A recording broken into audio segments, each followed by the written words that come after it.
Spýtali sme sa učiteľov, ako si predstavujú excelentnú školu. Tak, excelentná škola je v podstate výnimočná škola, ale učia v nej normálni učitelia, normálnych žiakov, akurát ten spôsob je výnimočný a tí žiaci sú potom výnimočne usilovní a všetci sú výnimočne spokojní. Podľa mňa by to mala byť škola, ktorá má kompromis pre učiteľov aj pre žiakov. To znamená, žiaci vedia, čo majú robiť, sú aktívni a chcú sa učiť.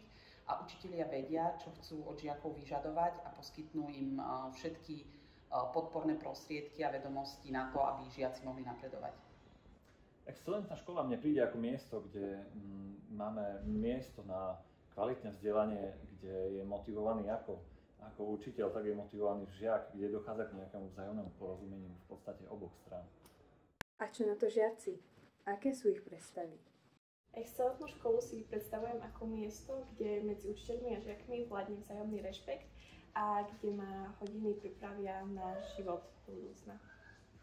Excelentnú školu si predstavujem ako školu, ktorá ma niečo naučí. Keď niečomu nerozumiem, tak sa mi to tu dá porozumenia a ma pripraví na vysokú školu aj do života, keď z nej vyjdem, čo už táto škola prakticky už je.